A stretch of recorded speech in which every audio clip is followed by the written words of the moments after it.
गई है और अल्हम्दुलिल्लाह लोगों ने वो वीडियो काफ़ी पसंद भी की है। आज के वीडियो में हैज़ के मसले पर चंद अहम सवालों के जवाब दिए जाएंगे।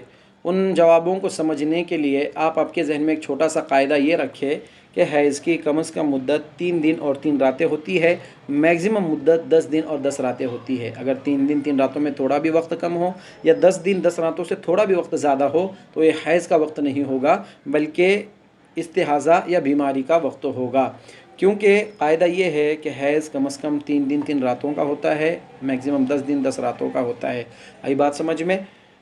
इसको इस मिसाल के ज़रिए से समझ सकते हैं कि किसी को फ्राइडे के दिन दोपहर में 12 बजे खून आना शुरू हुआ तो सैटरडे, संडे, मंडे के दिन दोपहर में 12 बजे तक 3 दिन और 3 रातें होते हैं। अब अगर इसमें थोड़ा भी वक्त कम हो तो ये पीरियड्स नहीं होंगे, और अगर 10 दिन 10 रातों से थोड़ा भी ज़्यादा हो तब भी ये पीरियड्स नहीं होगा, क्योंकि पीरियड्स ये 3 दिनों से लेकर 10 दिनों के दरमियान में ही होता है। ठीक है। सबसे पहला मसला उन औरतों और उन लड़कियों का है जिनके पीरियड्स के कोई दिन मुतय्यन नहीं है, यानी किसी भी महीने में कम ज़्यादा होते रहते हैं। यानी कभी किसी महीने में 3 दिन आ गए, कभी किसी महीने में 5 दिन आ गए, किसी महीने में 7 दिन आ गए।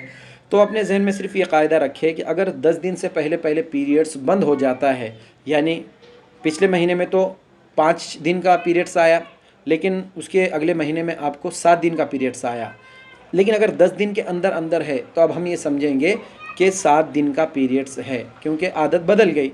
मान लो किसी को अगर जनवरी के महीने में 5 दिन के पीरियड्स आए थे और फरवरी के महीने में 7 दिन के आ गए, लेकिन 10 दिन के अंदर ही है, तो हम समझेंगे कि अब इस बार आदत बदल गई, लिहाजा 7 ही दिन के पीरियड्स होंगे।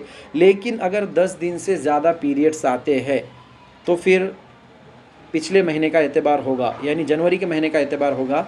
5 ही दिन हम पीरियड्स के पकड़ेंगे, और 5 दिन के ऊपर जितने भी दिन हो, यानी मान लो कि अगर 15 दिन टोटल पीरियड्स आए तो 5 दिन ये आपकी आदत है जनवरी के महीने का एतबार करते हुए, और 5 दिन से लेकर 15 दिन तक, यानी जो बीच के 10 दिन हैं तो ये इस्तिहाज़ा या बीमारी के खून होंगे। लिहाजा इन 10 दिनों के नमाज़ों की और रोज़ों की क़ज़ा आपको बाद में करना पड़ेगी। जो पहले के 5 दिन हैं उसमें नमाज़ें तो माफ़ है, और उन दिनों के रोज़ों की भी क़ज़ा आपको बाद में करना पड़ेगी। ठीक इसी तरह से एक मसला और है कि वो औरतें और वो लड़कियाँ जिनके पीरियड्स के दिन तो तय है, यानी हर महीने उनको 5 दिन पीरियड्स आते हैं, लेकिन ऐसा हुआ कि जनवरी के महीने तक तो उन्हें 5 दिन के पीरियड्स आए, लेकिन फरवरी के महीने में 7 दिन पीरियड्स आ गए, और मार्च के महीने में उन्हें 12 दिन पीरियड्स आए। तो अभी भी लास्ट ही महीने का एतबार होगा, यानी फरवरी के महीने का एतबार होगा। अभी तक आदत जनवरी के महीने तक अगर आपकी आदत 5 दिन की थी तो 5 दिन का एतबार नहीं होगा, बल्कि मार्च से पहले वाले महीने, जिस महीने में आपको 7 दिन पीरियड्स आए, लास्ट महीने का एतबार होगा, फरवरी के महीने का एतबार होगा। कि फरवरी के महीने में आपको 7 दिन पीरियड्स आए थे, और मार्च के महीने में अगर आपको 15 दिन पीरियड्स आए तो हम फरवरी के महीने का एतबार करेंगे और 7 ही दिन पीरियड्स के पकड़ेंगे। 7 दिन से लेकर 12 दिन तक जो 5 दिन हैं ये पीरियड्स के नहीं होंगे, बल्कि इस्तिहाज़ा या बीमारी के होंगे। इन 5 दिनों के नमाज़ों और रोज़ों की क़ज़ा आपको बाद में करना पड़ेगी, और 7 दिन जो है इनमें नमाज़ें तो माफ़ होगी, लेकिन रोज़ों की क़ज़ा आपको बाद में करना पड़ेगी। ठीक है, आई बात समझ में?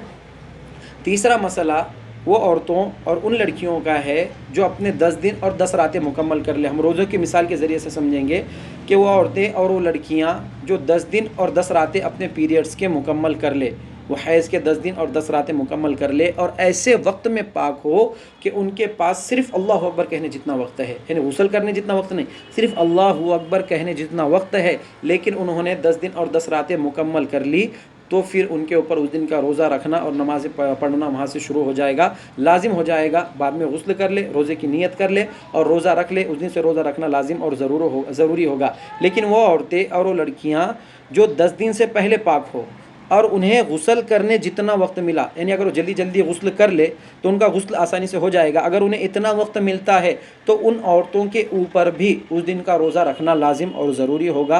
हाँ, लेकिन वो औरतें और वो लड़कियां जो 10 दिन से पहले तो पाक होती है, लेकिन उनके पास गुस्ल करने जितना भी उन्हें वक्त नहीं मिलता, यानी अगर वो जल्दी जल्दी गुस्ल करना चाहे लेकिन वो गुस्ल नहीं कर सकती, उन्हें इतना भी वक्त नहीं मिलता, तो फिर उनके ऊपर उस दिन का रोज़ा रखना लाजिम और ज़रूरी नहीं होगा। यहाँ पर एक बात अच्छे तरीके से समझ लीजिए कि वो औरतें और वो लड़कियाँ जो 10 दिन 10 रातें मुकम्मल कर ले, अगर उन्हें सिर्फ अल्लाह अकबर कहने जितना भी वक्त मिलता है तो उन पर रोज़ा रखना लाजिम और ज़रूरी होगा। और वो औरतें और वो लड़कियाँ जो 10 दिन से पहले तो पाक होती है, लेकिन उन्हें जल्दी जल्दी गुस्ल करने जितना वक्त मिलता है तो उन पर भी उस दिन का रोज़ा रखना लाजिम और ज़रूरी होगा। लेकिन वो लड़कियाँ और वो औरतें जिन्हें जो 10 दिन से पहले तो पाक होती है, लेकिन उन्हें गुस्ल करने जितना भी वक्त नहीं मिलता, यानी अगर वो जल्दी जल्दी गुस्ल करना चाहे उन्हें उतना भी वक्त नहीं मिलता, तो उनके ऊपर पर उस दिन का रोज़ा रखना लाजिम और ज़रूरी नहीं होगा। उम्मीद करता हूँ कि चंद अहम मसाइल थे, आपके समझ में आ गए होंगे। मज़ीद तफ़सीलात के लिए आप हमें कमेंट कर सकते हैं और सवाब की नीयत से इस वीडियो को ज़रूर शेयर कर दीजिए। अस्सलामु अलैकुम वरहमतुल्लाहि वबरकातुहू।